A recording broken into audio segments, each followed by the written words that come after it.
Hello, Broadway fans, stands, and everyone else in between. You're seeing clips of Beetlejuice the musical and hearing my beautiful voice. Anyways, guys, in today's video, we are going to be going over the unpredictable but amazing turnaround of Beetlejuice the musical. Yeah, I guess let's get started with the video. So, as most of you guys know, Beetlejuice the musical had a very unconventional path to Broadway, and eventually went to Broadway. Now, before the DC tryout, that is, before Broadway, production looked promising. It had 4 amazing geniuses, Tony Award-winning and nominated people. The guy who did the sets for Hamilton, Alex Timbers, a Tony-nominated extravaganza amusement park director. It was the perfect dream team for a show like Beetlejuice. It had Alex Brightman as the lead role, it had an amazing creative team, and things looked promising. And then it went to DC. The reviews for Beetlejuice in DC were extremely mixed, and after the show premiered, it had over 600 notes that the cast were given and that the crew and the creatives were given to try and fix the show. And there was even a survey on Telecharge after people bought their Broadway tickets saying how they could improve the show. That's how dire the circumstances, guys, were. Beetlejuice was going down. And anyways, very progressive people like Metro, The New Weekly, said that the show was extremely gothic, creepy, and just what they liked. But the more conservative, more boomer critics, I guess, like the New York Times, said in Beetlejuice, the afterlife is exhausting, stating that the show is going from place to place and you can't get in with the characters. They criticized the songs a lot. And to be honest with you, I thought Eddie Perfect would maybe be let go of the show. His songs were being panned both in King Kong and in Beetlejuice, and many wondered if he was going to stay on. But Alex Timbers decided to keep on the entire creative team, but realized that there was much work needed to be done after DC. The DC script was very, very different from the Broadway script. And for example, there was a whole number with a boy band that was eventually replaced with the Miss Argentina song. There was a song called The Children We Never Had, and a whole Barbara losing her baby storyline, and Otho being a part of an occult. And the show was just really dirty, really crass, and I definitely do think was not for everyone. I mean, the poster said really effing explicit, so they were definitely going for this very irreverent, almost Book of Mormon-esque type songs. Oh, and there's also the song that Lydia sung, talking about her mom and what they did together, which was then eventually condensed into dialogue for the Broadway production. Some very explicit lines were, "Orgies last several days here. Think of me as lube for the whole being dead thing.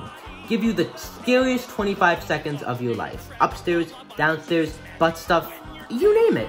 So yeah, as you can definitely tell, Beetlejuice was a lot more crude in this version. Although I definitely do think the orgies last several days here was a pretty witty line, and I wouldn't mind seeing it in the tour.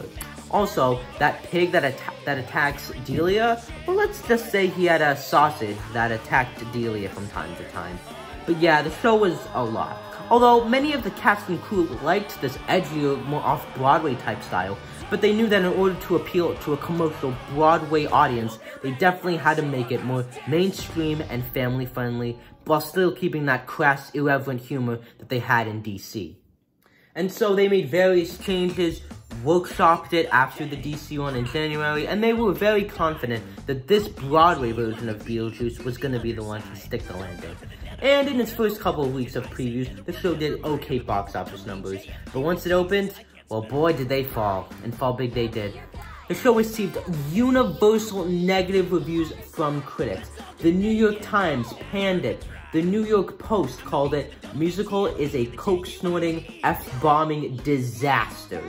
So yeah, pretty much every critic that reviewed the show gave it the most negative review they could. And as for box office-wise, they fell below how much money they need to make in order to stay in their theater. For about a couple of weeks, or rather a month, they were making $700, $800, when in reality, they should have been making $900 or at the most $1 million. With a show that costs as much as Beetlejuice, they simply can't afford to do these numbers. If this, say, was something like Be More Chill, these numbers would be amazing for them. But sadly, Beetlejuice is a much bigger show with a much bigger budget. And yeah, even despite getting 8 Tony Award nominations, including Best Musical, everybody knew that Beetlejuice would walk home empty-handed, and that the show would most likely close by Labor Day, or the most, January. And I predicted that Beetlejuice would not make it that far due to the scathing reviews, the fact that they weren't going to get any of the Tony wins, and also the fact that box office-wise, they were flopping and flopping very hard. That was until the Tony Awards. The Tony Awards that Beetlejuice performed in was the whole being dead thing, in which Alex Brightman broke the fourth wall. Now, the Tony Awards is where the majority of American audiences get to see the Broadway shows, or the new ones. And in Beetlejuice's case, people really vibed with it. People thought, hey, this show seems fun, energetic, has this really vibrant, colorful set, and Beetlejuice in the movie itself has its own cult following, so those fans were finally able to see it, and they were very much impressed by the production. They also did another performance on the Today Show in which Brightman also broke the fourth wall, and that performance is what got me into Beetlejuice itself. The very colorful music and just the whole vibrancy and colorful funness of it, I think it draws in people. And so, the production saw increases in revenue until eventually made $1 million in late July. This was also because the album of Beetlejuice dropped and became an overnight viral sensation, especially on TikTok, with Presley Ryan, who was the understudy for Lydia and a fan favorite, starting posting TikToks of Beetlejuice in their costumes, Beetlejuice cast members in their costumes, doing TikToks to Beetlejuice songs and various popular TikTok songs as well. And being the internet and its huge mystery, Beetlejuice kind of just blew up. And the teens and those who related to Lydia as a character really were invested in, got engaged into Lydia as a character, feeling like the misfit, the one who didn't belong. And I feel like a lot of theater fans, both boys and girls, can relate to that in a way. I certainly can.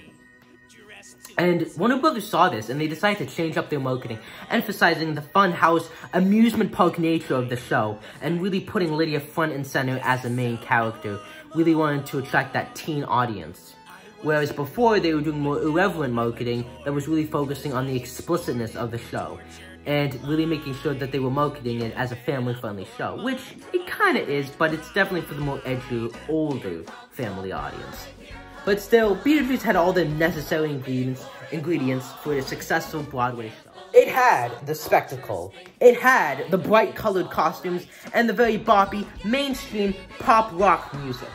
And it had a very relatable story and was based on a very recognizable brand, and it just had good word of mouth. And when Variety did a piece on Beetlejuice and its turnaround in November, the producers said that the show had good word of mouth and it appealed to the audiences. This wasn't a critic's show, and it clearly proved to be critic-proof. Anyways, the show fell in September, but that was to be expected due to the fall and family audiences going back.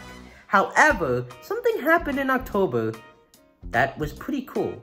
See, the Beetlejuice producers knew that October was their last stand. They knew if they didn't do well in this month, that it could well as much be over for them. So they decided to do a viral marketing campaign where every day they allowed Beetlejuice fans to participate in fan concerts, fan contests, watch the movie, and really get the fans and the people engaged, along with reducing the ticket price and really selling that Beetlejuice is a Halloween show. And it worked. The show played to its highest week ever, and goes to $1 million for over 5 weeks.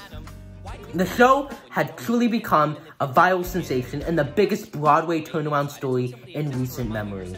Going into November, they continued to do well, and they broke the Winter Garden box office record 3 times, once for a 9-day performance for the Christmas weekend where it made $2 million, the second time for a 7-week performance, and the third time for an 8-week performance. Beetlejuice was breaking box office records left and right, and this was no doubt due to the tourists, along with their very highly publicized performances on The View, Macy's Thanksgiving Day Parade, where they really advertised their show as this fun house, and breaking the fourth wall, and really getting people invested and interested in the show as a whole. Now, yes, the show was breaking box office records. It was a behemoth of a show, and it found its audience. Finally, the wait, the hype, and everything was finished, and it was doing great. And where most shows see a downcrease in their advanced sales, Beetlejuice only saw an advancement in their sales, and they were doing big numbers on streaming. And I think at this point they had like 350 million streams, and they made it into the top 100 faster than like Hamilton or David Hansen. But clearly, Beetlejuice was a success. It was also the most streamed cast album of this current Broadway season, which was pretty cool. The hard work and the marketing had paid off. And the thing that I liked about Beetlejuice is even when they found their audience, they continued to work very hard to keep the momentum going, especially in the dead months of January and February. Reduced ticket prices, and every single month had a new playbill. Now, going into January and February, I was worried for Beetlejuice, as I saw that it was the dead of winter, and the show could potentially close because of that. But then we got the announcement that Beetlejuice was closing for Hugh Jackman and Stunning Foster and Scott Rudin. And guys, was everyone very, very, very mad, including myself. There was protests on Twitter, and ended up #1 on trending. And even big people like Lin-Manuel Miranda and Broadway stars and Hollywood stars were also in protest of Music Man taking over and wanted Beetlejuice to stay. And people were very upset because they finally had put in the hard work and it had paid off. And just when they got to the precipice, and it all failed. Now, going into January and February, I was nervous because Beetlejuice could move to another theater, but they just needed to do well enough in the 2 months. And I didn't think they were going to be able to do it. And then, they didn't. For all of 2020, Beetlejuice grossed $1 million. And the last time that they did not make $1 million is back in November. That means they had 4 solid months of $1 million. And I'm going to just point these numbers out. Now, 102% capacity, 101, 98, and 99% capacity. The lowest gross potential was 87.46. with the first one being 124.71 gross potential, 94.96 gross potential, and 102.82 gross potential. Now, to a lot of you Broadway fans and stands that don't know how money or grosses work, let's just say that these numbers were blowing people out of the park. For a show as big as Beetlejuice that relies so heavily on tourists, to be doing this good is unheard of, and truly you will never see these kind of numbers in January ever again. And while it did falter in February, it was still grossing $1 million and was surpassing each and everyone's expectations. The show seemed like things were going up for it, and despite Sophia and Caruso leaving for unknown reasons, but clearly there was some backstage drama, let's be honest. Or maybe there wasn't, I don't know. But anyways, things were looking good for the show. There were even rumors that they were going to move into the Ethel Barrymore Theater and that Beetlejuice was going to be saved. The momentum that was once dead was now building up again, that being the dead part being the closing, but over the past 3 months they had built up a very suitable box office record and seemed like they were going to continue their long run on Broadway. And then came the virus. Now, I'm not going to say because I don't want to get demonetized, but let's just say this virus that everyone knows about affected the world and effectively shut down Broadway until further notice. And that meant Beetlejuice played its final performance in March of 2020. And the cast and crew were very sad about it, but were hopeful for the future and that they would portray their roles on Broadway again. Now, for me, I was very upset that Beetlejuice was closing. This vast show that had diversity, that spoke to a young millennial audience, that was getting accessible ticket prices, and was truly bringing in a new wave and a new generation of audiences, and was revolutionizing how Broadway marketing was done, especially on TikTok. I mean, Broadway shows like Moulin Rouge and Emoji Land, Cats were copying Beetlejuice's tactics of TikToks and releasing monthly playbills. And truly, I think Beetlejuice was the most revolutionary show because it showed producers that a show can go from a complete flop into an absolute behemoth of a hit, and that viral marketing and appealing to that millennial audience can work. You just have to do it naturally. And at the end of the day, Beetlejuice wasn't meant to be for the boomer generation, but it was meant for us, the millennials, and for that we have to be thankful. And I'm thankful that Beetlejuice came out when it did and had this much of a success story, and that Beetlejuice will be remembered as the biggest turnaround story in Broadway history, and how it went from an absolute flop to a complete mega hit that would have run for years and years and years, bringing in millions of dollars and truly being the next Cats or the next Phantom of the Opera.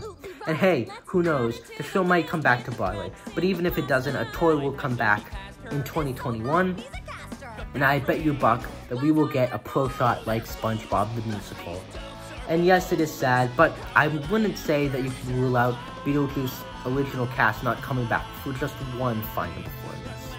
Anyways guys, I hope you enjoyed this brief but sort of sweet video. Please like, subscribe, and comment. Comment down below what your favorite Beetlejuice memory was. Are you excited that it closed? Or not excited? Are you excited it's going on tour? Are you sad that it's leaving Broadway? Please let me know. Like, subscribe, and comment. And remember, always be strange and unusual.